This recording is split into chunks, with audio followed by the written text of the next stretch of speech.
দর্শক আমন্ত্রণ যমুনা ডেস্কে আপনাদের জানাবো শিরোনাম। বন্দে মাতরম গান নিয়ে ভারতের পার্লামেন্টে উত্তেজনা, জওহরলাল নেহরুর বিরুদ্ধে কাটছাঁটের অভিযোগ মোদির, প্রধানমন্ত্রীর মন্তব্যে কংগ্রেসের ক্ষোভ। নতুনভাবে থাইল্যান্ড কম্বোডিয়া সীমান্তে উত্তেজনা, ড্রোন মিসাইল হামলায় উভয় দেশে শতাধিক হতাহত, নিরাপদ আশ্রয়ে সরানো হচ্ছে বাসিন্দাদের। ইসরায়েলের সাথে আলোচিত 12 দিনের যুদ্ধের রূপরেখা প্রকাশ, ইরানের মোসাদের স্থাপনায় হামলায় 36 জনকে হত্যার দাবি বিপ্লবী গার্ড বাহিনীর।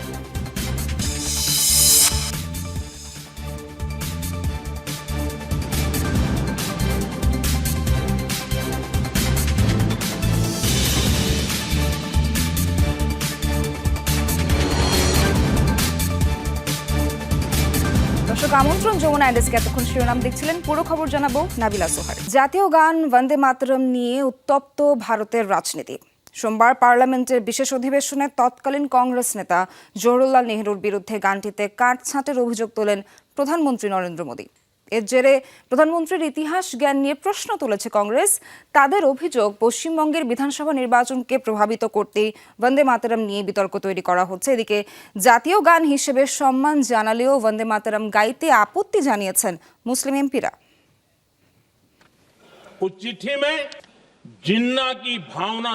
ভারতের জাতীয় গান বন্দে মাতরমের 150 বছর পূর্তি উপলক্ষে পার্লামেন্টের লোকসভায় বিশেষ অধিবেশন বসে সোমবার, যেখানে এই গানের ইতিহাস নিয়ে বিজেপি ও কংগ্রেসের পাল্টাপাল্টি বক্তব্যে ছড়ায় উত্তেজনা।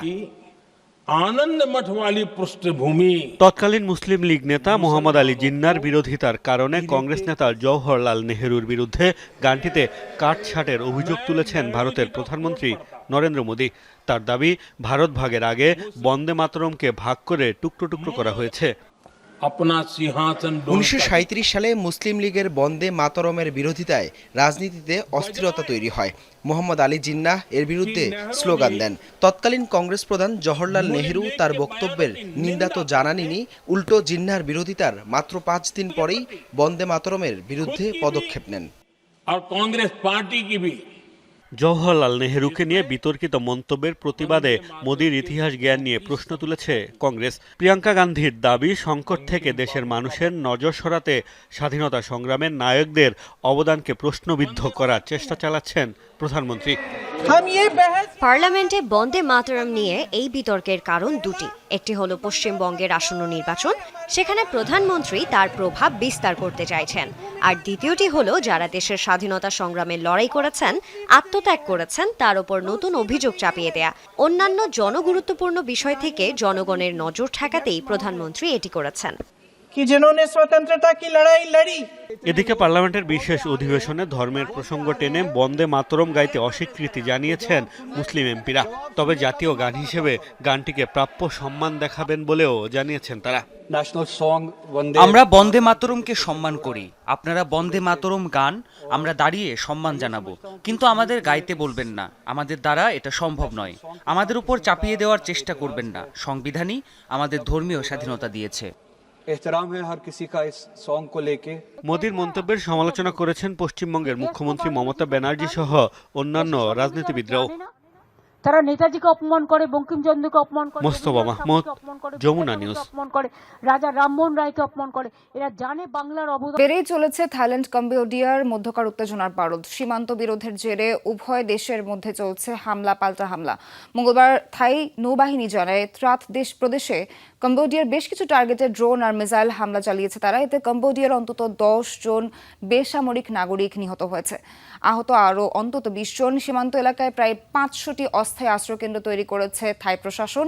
স্থানীয়দের সংঘর্ষের ছবি ভিডিও প্রকাশ না করতে নির্দেশ দিয়েছে ব্যাংকক। এদিকে কম্বোডিয়ার লাগাতার রকেট হামলায় প্রাণ হারিয়েছে অন্তত 3 জন থাই সেনা, আহত আরও অন্তত 29 জন। উভয় দেশই একে অপরের বিরুদ্ধে বেসামরিক এলাকায় হামলার অভিযোগ তুলেছে। আবারও রণক্ষেত্র থাই কম্বোডিয়া সীমান্ত।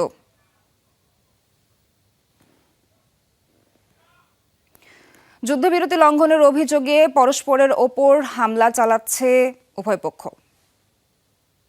ব্যাংকক ও নমপেনের পাল্টাপাল্টি বক্তব্যে আরও ঘোলাটে পরিস্থিতি, সীমান্ত নিয়ে বহু পুরনো দ্বন্দ্ব নিরসন না হওয়ায় সংঘাত কমছে না। আন্তর্জাতিক আদালতের রায়ও কমাতে পারেনি উত্তেজনা।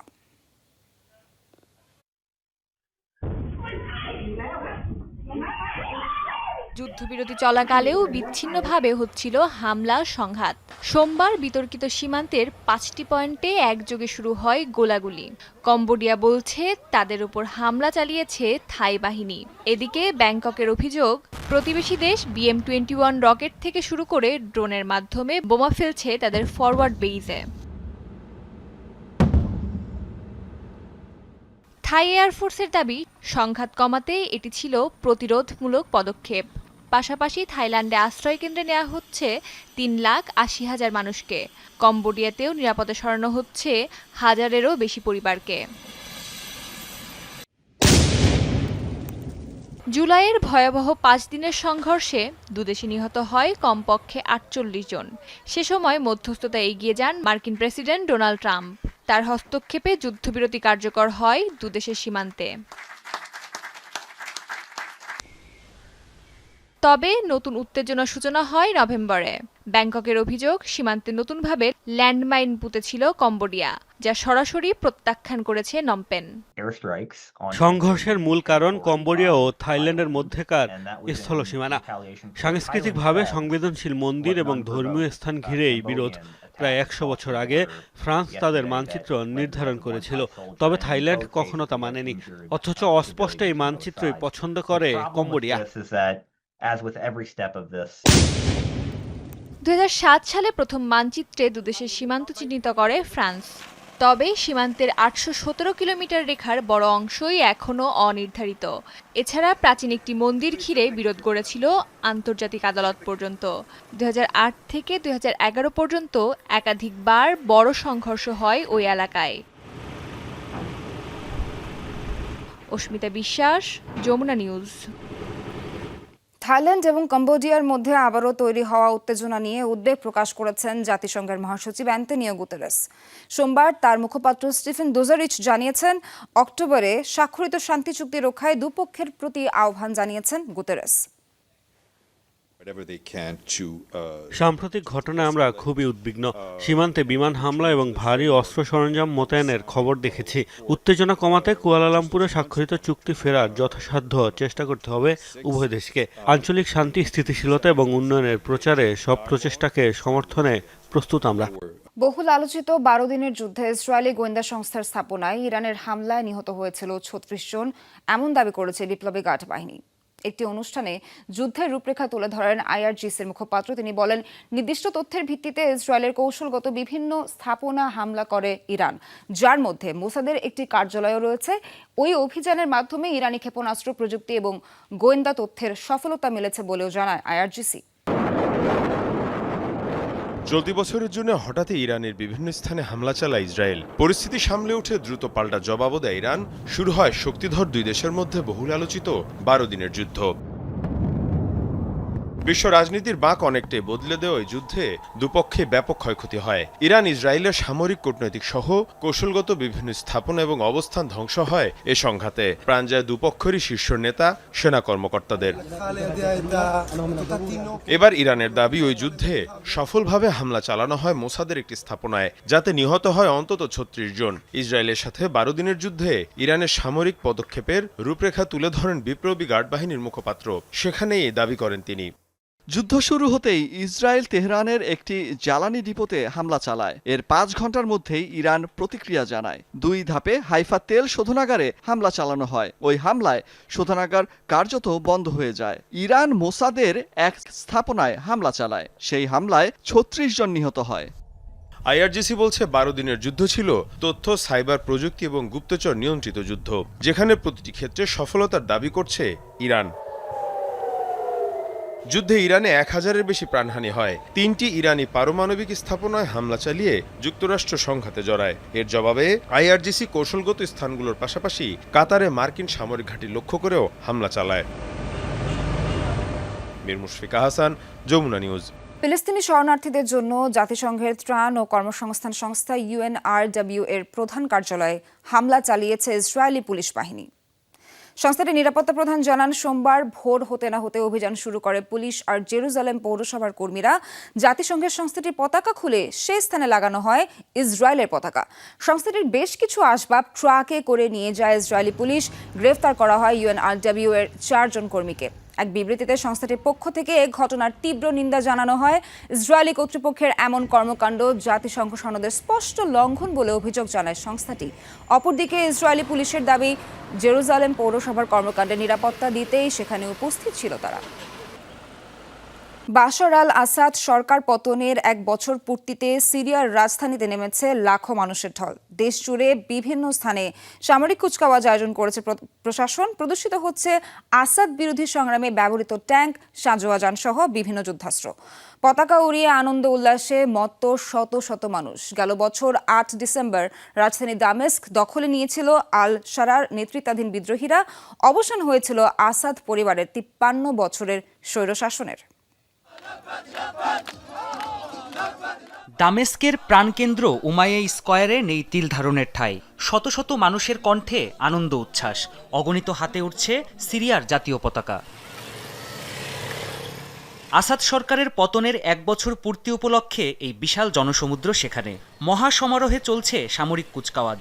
দলে দলে প্যারেডে অংশ নিয়েছে সিরিয়ার সেনাবাহিনী। প্রদর্শিত হচ্ছে আসাদ রিজিমের বিরুদ্ধে লড়াইয়ে ব্যবহৃত ট্যাঙ্ক, সাঁজোয়া যান আর হেলিকপ্টার সহ বিভিন্ন সমরাস্ত্র। এ দৃশ্য দেখে আপ্লুত দর্শনার্থীরাও। সিরিয়ানদের জন্য আজ বিশেষ একটি দিন।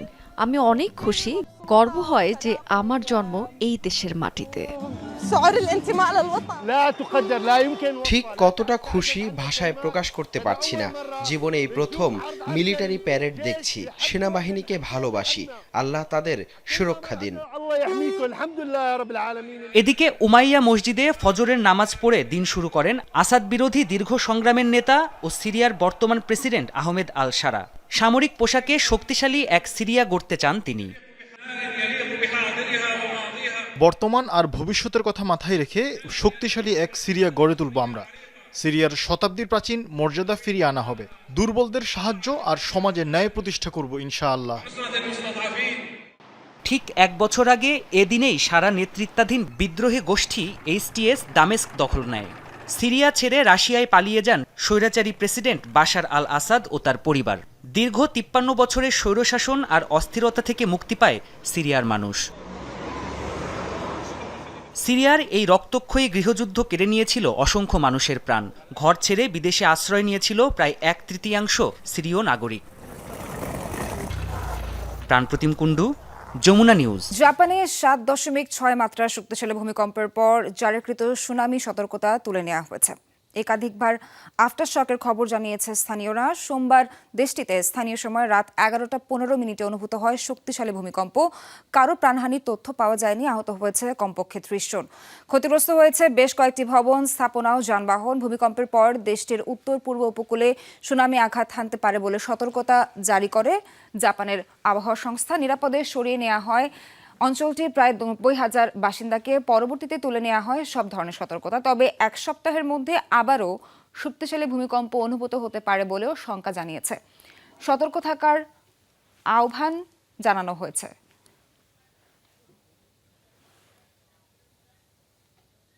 মোটা অঙ্কের ঘুষ নেওয়ার অপরাধে এক সাবেক সরকারি কর্মকর্তার মৃত্যুদণ্ড কার্যকর করেছে চীন সরকার। দেশটির রাষ্ট্রীয় গণমাধ্যম CCTV জানিয়েছে 2014 থেকে 2018 সালে সম্পদ ব্যবস্থাপনা company China CITIC financial asset ম্যানেজমেন্টের গুরুত্বপূর্ণ পদে ছিলেন বাই তিয়ানহুই।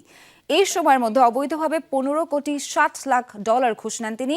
সরকারি উচ্চ পদে থাকার সুযোগ নিয়ে অবৈধভাবে এই বিপুল অর্থ গ্রহণ করায় গেল বছরের মে মাসে তাকে মৃত্যুদণ্ড দেন আদালত। পরবর্তীতে সর্বোচ্চ আদালতে আপিল করলেও তা খারিজ হয় এবং তার মৃত্যুদণ্ড কার্যকর করা হয়। সম্প্রতি আর্থিক প্রতিষ্ঠানগুলোয় দুর্নীতি দমন অভিযান পরিচালনা করেছে শি জিনপিং প্রশাসন।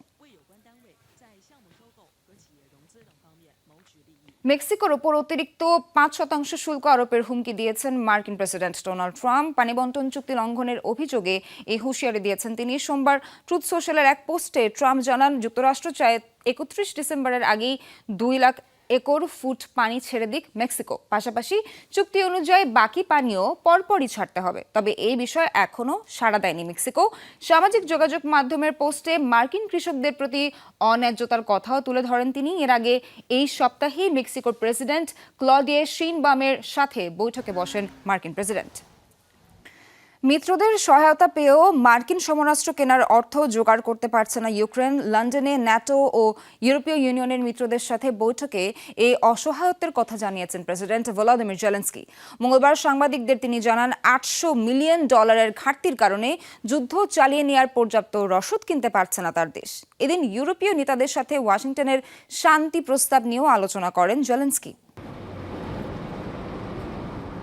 একের পর এক রুশ ড্রোন হামলায় বিধ্বস্ত ইউক্রেনের এই শহর। চলছে মিসাইল হামলাও। পর্যাপ্ত অস্ত্র গোলাবারুদের অভাবে শক্ত প্রতিরোধ গড়ে তুলতে পারছে না ইউক্রেনীয় বাহিনী। আর তাই রুশ সেনাদের দৃষ্টিসীমার আড়ালে থেকে প্রাণ রক্ষার চেষ্টা তাদের। প্রতিদিনই হামলার মাত্রা বাড়ছে। এফপিভি, ড্রোন, আর্টিলারি সহ ভারী অস্ত্র সহকারে হামলা চালাচ্ছে রুশ সেনারা। ধীরে ধীরে এই শহর দখলে নিচ্ছে তারা।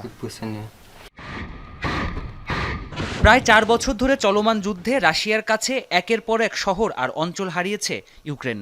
নিহত হয়েছে দেশটির বহু সেনা। মিত্রদের কাছ থেকে সহায়তা নিয়ে বিভিন্ন সময় প্রতিরোধও গড়ে তুলেছে তারা। তবে এখন ফুরিয়ে আসছে সেই অস্ত্রের মজুদ। এ পরিস্থিতিতে ন্যাটো আর ইউরোপীয় ইউনিয়নের মিত্রদের সাথে লন্ডনে বৈঠক করেন ইউক্রেনের প্রেসিডেন্ট ভলোদিমির জেলেনস্কি। বৈঠকে যুদ্ধবন্ধে দ্রুতই সংশোধিত শান্তি প্রস্তাব ওয়াশিংটনে পাঠানোর সিদ্ধান্ত হয়েছে। এ সময় ইউক্রেনের প্রেসিডেন্ট জানান, মিত্রদের কাছ থেকে সহায়তা নিয়েও মার্কিন অস্ত্র কিনতে পারছে না কিয়েভ। যুক্তরাষ্ট্রের কাছ থেকে অস্ত্র কিনতে মোট $1.5 বিলিয়ন ঘাটতি ছিল। নেদারল্যান্ডস 700 মিলিয়ন বরাদ্দ দিয়েছে। এমন সিদ্ধান্তের জন্য তাদের প্রতি কৃতজ্ঞ। তবে এখনও ঘাটতি $800 মিলিয়ন। এই পরিস্থিতিতে আমরা যুক্তরাষ্ট্রের উপর নির্ভর করছি। এদিকে আঞ্চলিক প্রতিরক্ষা জোট সিএসটিওর নেতাদের সাথে বৈঠক করেন রুশ প্রেসিডেন্ট ভ্লাদিমির পুতিন। এ সময় জোটের প্রতিরক্ষা সক্ষমতা বৃদ্ধিতে জোর দেন তিনি। সবচেয়ে বেশি গুরুত্বপূর্ণ এলাকাগুলোকে আমরা প্রাধান্য দিচ্ছি। সে অনুসারে আমাদের প্রতিরক্ষা সক্ষমতা আরও শক্তিশালী করছি। পাশাপাশি বিভিন্ন সামরিক কার্যক্রমের মাঝে সমন্বয় আর সামরিক প্রযুক্তিগত দক্ষতা আরও বাড়ানোকে বেশি গুরুত্ব সহকারে দেখা হচ্ছে। নিরাপত্তা ও প্রতিরক্ষা জোরদারের লক্ষ্যে 1992 সালে গঠিত হয়েছিল কালেকটিভ সিকিউরিটি ট্রিটি অর্গানাইজেশন বা সিএসটিও জোট, যার সদস্য সংখ্যা বর্তমানে 6। প্রাণপ্রতিম কুণ্ডু, যমুনা নিউজ। যাবজ্জীবন কারাদণ্ড দেওয়া হয়েছে ক্যারিবিয়ার রাষ্ট্র কিউবার সাবেক অর্থমন্ত্রী আলেজান্দ্রো গিলকে। সোমবার দেশটির সুপ্রিম কোর্টের ট্রাইব্যুনালে দোষী সাব্যস্ত হন তিনি। তার বিরুদ্ধে বেশ কিছু দুর্নীতির অভিযোগ ছিল। আদালতে বিবৃতিতে বলা হয়েছে, গুপ্তচর বৃত্তি এবং প্রতারণামূলক কর্মকাণ্ডের মাধ্যমে ব্যক্তিগত সুবিধা অর্জনের জন্য ক্ষমতার অপব্যবহার করেছেন তিনি। পাশাপাশি বিদেশি কোম্পানি থেকে অর্থ গ্রহণ করেছেন এবং সম্পদ অধিগ্রহণকে বৈধ করার জন্য অন্যান্য সরকারি কর্মকর্তাদের ঘুষ দিয়েছেন। 2024 সালের ফেব্রুয়ারিতে এই কর্মকর্তাকে বরখাস্ত করেছিলেন প্রেসিডেন্ট মিগুয়েল দিয়াজ-ক্যানেল। ইকুয়েডরের কারাগারে আবারও মৃত অবস্থায় পাওয়া গেছে 13 জন কারাবন্দীকে। দেশটির কারা কর্তৃপক্ষ জানিয়েছে এই তথ্য। রোববার বন্দর শহর মাচালার কারাগারের বাইরে একটি বিস্ফোরণের ঘটনা ঘটে। পর্যবেক্ষণ তদন্ত শুরু করে পুলিশ। সে সময় উদ্ধার করা হয় মরদেহগুলো। তবে কয়েদিদের মৃত্যুর কারণ জানা যায়নি এখনো। সম্প্রতি ইকুয়েডরে সহিংসতার অন্যতম কেন্দ্র হয়ে উঠেছে কারাগারটি। গত নভেম্বরে একদিনের সংঘর্ষে প্রাণ হারিয়েছিল কমপক্ষে 31 জন। কারাগারে চলমান সহিংসতার জন্য আধিপত্য বিস্তার এবং আঞ্চলিক নিয়ন্ত্রণের জন্য প্রতিদ্বন্দ্বী দলগুলিকে দায়ী করেছে প্রশাসন। অপরাধীদের বিরুদ্ধে কঠোর অবস্থান নেওয়ার হুঁশিয়ারি দিয়েছেন প্রেসিডেন্ট ড্যানিয়েল নোবোয়ার।